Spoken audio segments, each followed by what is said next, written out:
అయిపోయినాయి, అడ్వకేట్లను హైర్ చేసుకుంటున్నారు. నేను చెప్పిన కదా, మోస్ట్ అభద్రత భావం ఉన్న కుటుంబం ఇది. పుట్టిన భయపడతారు వీళ్ళు. రేపు జైలుకు పోవాలి. మనకున్న అలవాట్లు ఎట్లా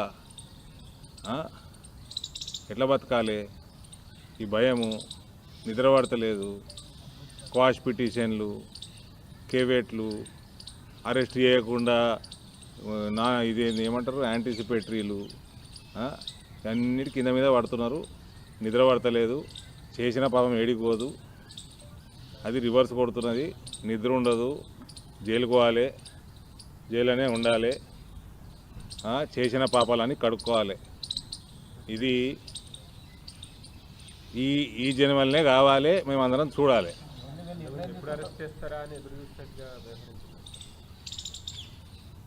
ఎప్పుడు అరెస్ట్ చేస్తారా మేము ఎట్లా చెప్తాము, కానీ ఈ లెక్క ప్రకారం ఎట్లయితే పోతా ఉందో మీ పేపర్లు మీ ఛానల్లో చూస్తూ ఉన్నాను. మీ ఛానల్లో చూపించిన దాన్ని బట్టి పోతారని అనుకుంటున్నాం.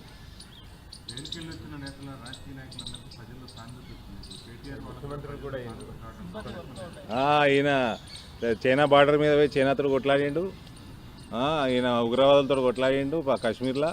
ఈయనకు సానుభూతి వస్తుంది. కాళేశ్వరం గులగొట్టించినందుకు వస్తుందా? రైతుల మీద కేసులు పెట్టింది. యాదందా ఉద్యమం చేసినప్పుడు రైతులు రోడ్డుకి ఎక్కిరు వీళ్ళ కోసం, తెలంగాణ కోసం. ఆ కేసులు కూడా మాఫ్ చేయలే వీళ్ళు. బీజేపీ కార్యకర్తల మీద ముదోలు కానీ, మా ఇందూరు జిల్లాలో కానీ, జగిత్యాల జిల్లాలో కానీ వాళ్ళ మీద కేసులు పెట్టి, దొంగ పీడీ యాక్టులు పెట్టి, వీళ్ళ పోలీస్ డిపార్ట్మెంట్ ఆనాడు చేసిన అఘాయిత్యాలు అంత ఇంతో కావు. కేవలం కవిత ఓడిపోయింది 2019 అని డీజే పెట్టి డ్యాన్స్ చేస్తే పీడీ యాక్ట్ పెట్టిందండి. పెట్టిన 11 మంది మా కొరుట్ల నియోజకవర్గంలో 11 మందిని లోపలేస్తే వాళ్ళ తండ్రి చనిపోతే కూడా జైలుకి వదలలే. అటువంటి దుర్మార్గులు వీళ్ళు. వీళ్ళ జైల్లో పోయి లోపలికి ఎంత లోపలిపోతే అంత మంచిది.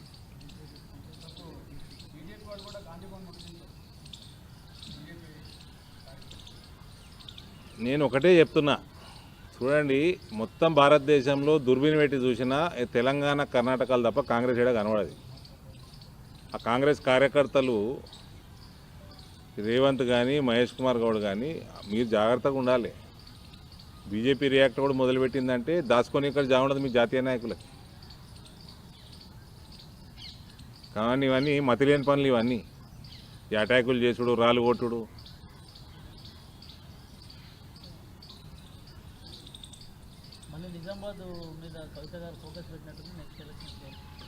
ఆమె ఫోకస్ పెట్టాలి, ఆమె ఎక్కువ తిరగాలి,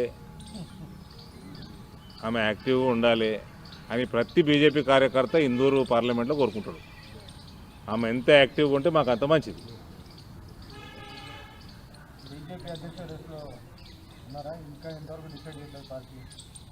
నన్ను ఏ రేసుకు రమ్మని ఆహ్వానం బలగలే వాళ్ళు నాకు. అది మా కుటుంబంలో మాకు అలవాటే, పార్టీలకు అధికారం తెచ్చడం. అది పెద్ద పని కాదు, మాకు అలవాటు. అది మా కుటుంబంలో అలవాటు.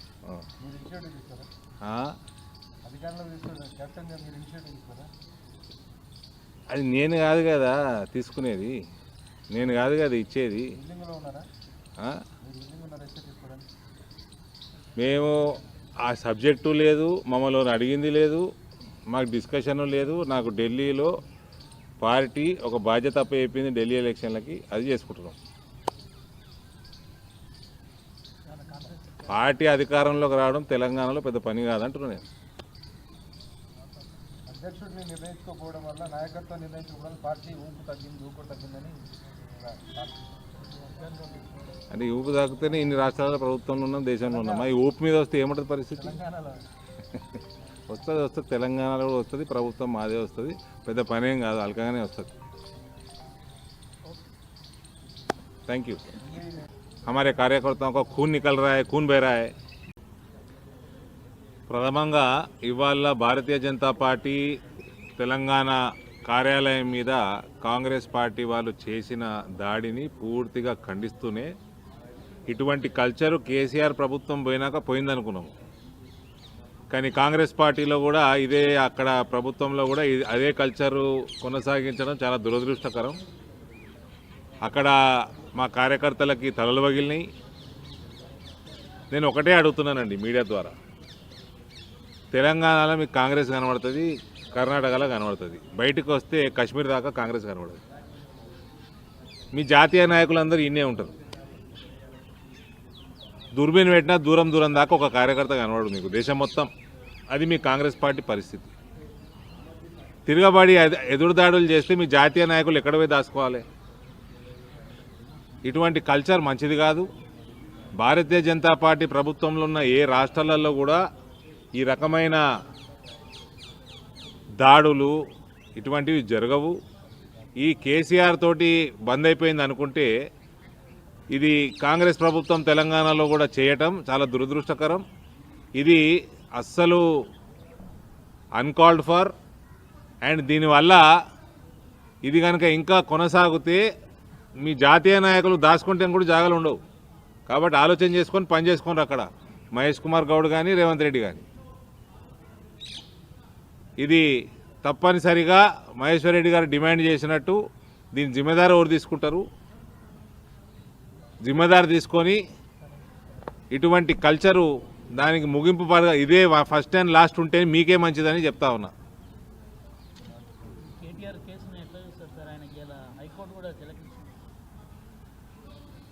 ఫస్ట్ దోసుకున్నారు, వీళ్ళు దొంగలు, దగులుబాజితనంకి అసలు లిమిట్ లేకుండే వీళ్ళ పాలనలా. మళ్ళా వీళ్ళకేదో ఈయనేదో మంత్రి అన్నట్టు ఇలా అయ్యే ఇంకా ముఖ్యమంత్రి అనుకుంటుండో. నేను అడ్వకేట్లను తీసుకుపోతా. రేపు 23వ తారీఖు కేసీఆర్ పిలిచినట్టున్నారు. ఆయన గ్లాసు బాటిల్ కూడా తీసుకుపోతాడా? ఫుల్ బాటిల్ గ్లాస్ తీసుకుపోతాడా? Let me finish. అలా వాళ్ళ చెల్లెని పిలిచినప్పుడేమో నేను రాను, మీరే రావాలి, నా ఇంట్లోనే ఇన్వెస్టిగేషన్ చేయాలి. మీరే చట్టానికి అతిథులా అండి? You are after all. ఇవ్వండి, కేసీఆర్ని ఆయన ఉద్యమం చేసినందుకు ఎంతో అంతో కొద్ది గౌరవించవచ్చు. వీళ్ళిద్దరే బట్టి భ్రష్ట్ అయిపోయాడు ఆయన. అలా పార్టీ నాశనం చేసిన వీళ్ళిద్దరే. అలా వీళ్ళ అహంకారం ఇంకా తగ్గలే. మళ్ళా ఈనాడ జైలుకి పోతారట, ఆడ ఏంది యోగా చేస్తారట, ఇంకేమో చేసేస్తారట, బయట వచ్చి పాదయాత్ర చేస్తారట, ఈయన ముఖ్యమంత్రి అవుతారట. ఆడ మొన్న మీ చెల్లె నిజామాబాద్కి వస్తే ఆడ సీఎం అని అరిచిండ్రు. తెల్లారి మీ తెలంగాణ భవన్లో ఏదో మీటింగ్ పెట్టుకుంటే కేటీఆర్ చూసి సీఎం వస్తారు. ఏంది ఒక రాష్ట్రానికి ఇద్దరు ముఖ్యమంత్రులు ఉంటారా? నువ్వు చెల్లె అవుతుందా, నువ్వు అవుతావా? ఇద్దరు జైలుకు పోయినరు. పాదయాత్ర ఓవర్ చేస్తారు. రేపు ఈడీ కూడా పిలిచినట్టుంది 16వ తారీఖు. ఇవాళ ఈడీ దగ్గర ఉండాలి ఈయన. నేను రాను, హైకోర్టులో క్వాష్ పిటిషన్ మీద ఇలా తీర్పు ఉంది, తప్పించుకొని ఎన్ని రోజులు తిరుగుతావు కేటీఆర్? నీకు రెండే ఆప్షన్లు ఉన్నాయి. దేవుణ్ణి ప్రార్థించుకో, తీహార్ మేళా, చెంచల్గూడ మేళా, ఈ రెండిట్లా దేవుణ్ణి ఓటు కోరుకో అంతే. ఈ మూడో ఆప్షన్ లేదు నీకు. ఇది మ్యాటర్ ఆఫ్ టైం. మీ అయ్యకు కూడా గదే కత్తి పడుతుంది. దోసుకొని గరీబోళ్ళ రక్తమాంసాలు పీల్చుకొని మీరు ఆస్తులు సంపాదించుకున్నారు. ఎక్కడికి పోతారే? అలా ఉసురు తలగదా? డ్యాములు కూలిపోయేటట్టు దిక్కుమాల క్వాలిటీ, 30% కమిషన్లు, మొత్తం లక్షల కోట్ల అప్పులు. తెలంగాణ లక్షల కోట్ల అప్పులకెళ్ళి ఎన్నడు బయటపడాలి?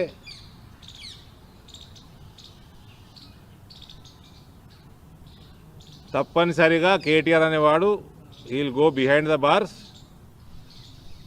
For good. ప్రభుత్వ హయాంలో జరిగిన అవినీతి కుంభకోణాలన్నిటిపైన రేవంత్ రెడ్డి ప్రభుత్వం తీసుకునే చర్యలన్నింటినీ బీజేపీ పార్టీ సమర్థిస్తుందా? ఆయన సరైన మార్గంలోనే వెళ్తున్నారని అనుకుంటారా?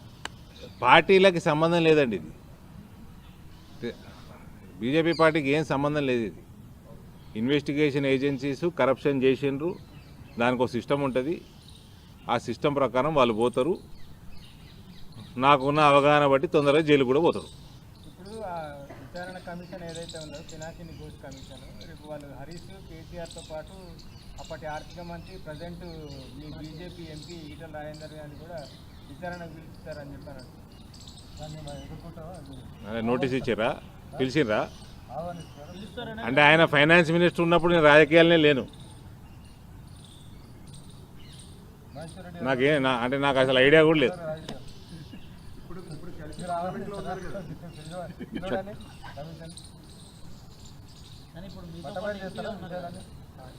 సరే, ఈటల రాజేందర్ గారు ఇవాళ ఎంపీగా ఉన్నారు, కానీ ఆనాడు ఆయన ఫైనాన్స్ మినిస్టర్ ఉన్నప్పుడు నాకు పాలిటిక్స్కి సంబంధమే లేకుండే. నేనేం చెప్పాలి ఇప్పుడు? అది ఏం నోటీస్ వచ్చిందో ఈటల రాజేందర్ గారితో మాట్లాడితే ఆయనే చెప్పగలుగుతాడు.